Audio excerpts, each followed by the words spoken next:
of the Messiah.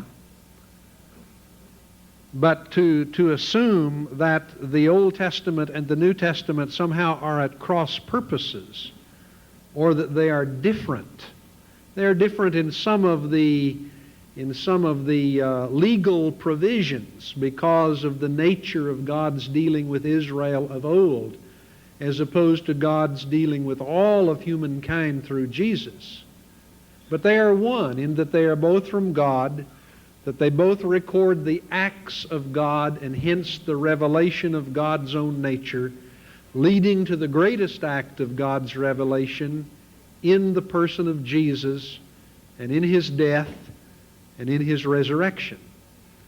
May I simply say, it's off the subject, and I guess maybe we're not supposed to do this with these times, but you're right, Mr. Deedat. Death has many things, many kinds of meaning, but the Gospels say they killed Jesus.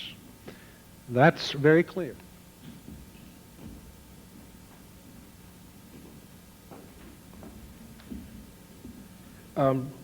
Dear Brother Ahmed Deedat, please clear the misunderstanding for the Christians about Jesus never being crucified nor killed on the cross, but the situation looked like Jesus was there. The doctor made it appear, as he was accusing me of reading into the scripture, not seeing that he had been doing the very same thing. Worse, you see, he says from the Holy Quran that the Quran says there's no illatibaz zan, that they are following conjecture. You see, fiction. But it says now it appeared to them, so shubbiha lahum. Now shubbiha doesn't mean that somebody was substituted.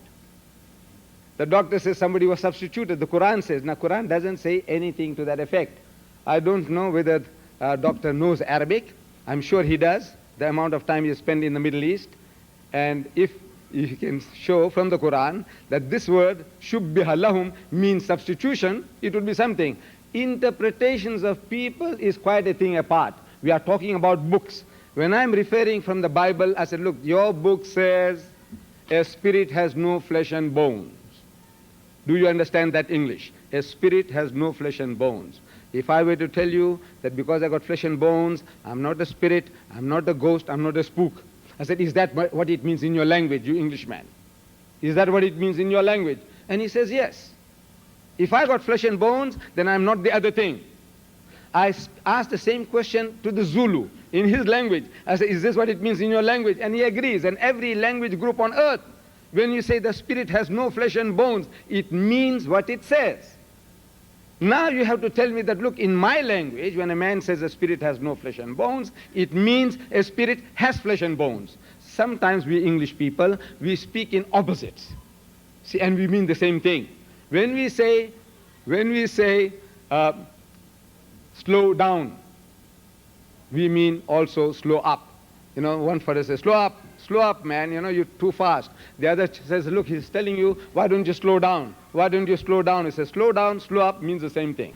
When we say in English, look out, we don't mean look out. We mean look in. So what are you talking about? What are you talking about? So a Frenchman was trying to learn English, sitting in a skyscraper building, tall building, sitting by the window, and hears somebody shouting, look out! And he looks out, and a brick grazed him on the head. He said, what's this? What kind of language is this? He tells me to look out, and I look out. He says, no, when we say look out, means you look in, you don't look out.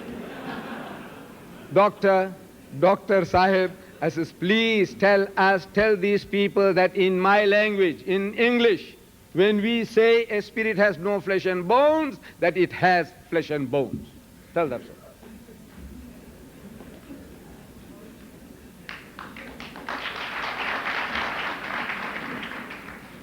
Dr. Douglas, we hear from time to time that the Bible is being changed by some of your scholars, which results of having different versions. Which version do you suggest to be the best? If you think that the Bible is not changed, please refer this question to Mr. Deedat.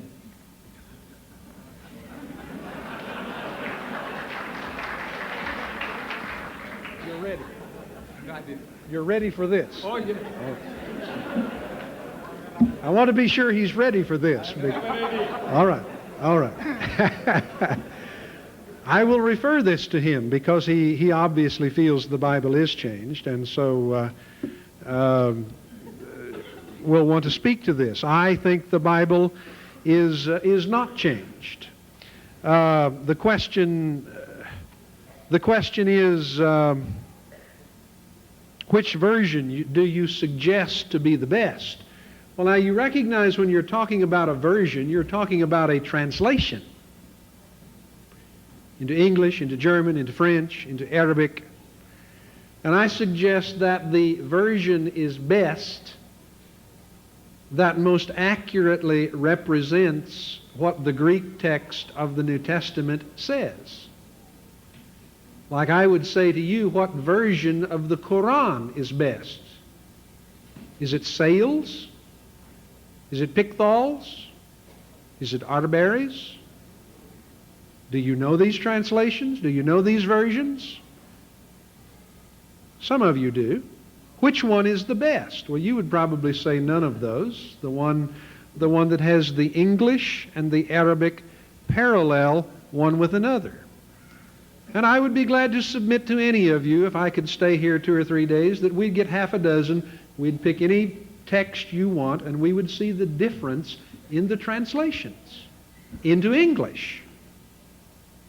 And so which version of the Quran is best? The one that most faithfully reflects the Arabic, if you cannot read Arabic.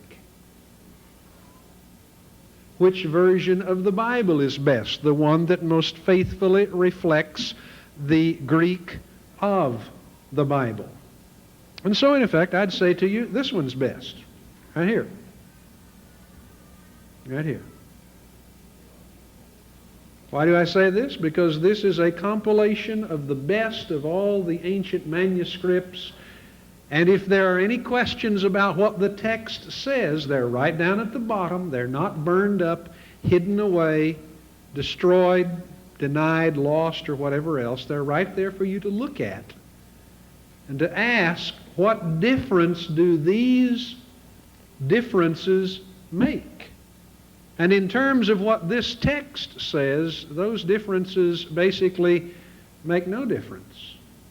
Now, Mr. Deedat's friend on one occasion said to me, "Oh, the Christians are changing the Bible. It used to say in John 3:16, God so loved the world that he gave his only begotten Son. And today they've taken the word begotten out." And he would point that it's there in the King James and it's not there in the Revised Standard. And that's right, it's there in the King James and it's not there in the Revised Standard. Has someone changed the Bible? No. The word was never there in the Greek text. There's only one word in the Greek text, monogenes. And so the Bible's been changed? No, the English translation has been sharpened. No alteration of the words at all.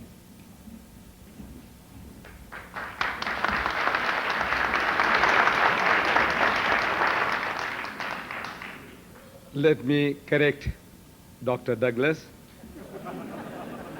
The difference between version and translation. You see, the Christian scholars and missionaries are trying to confuse the Muslims with the term that version and translation means one and the same thing. It doesn't. You have, in Christendom, the Roman Catholic version of the Bible, the Douay or Reims version.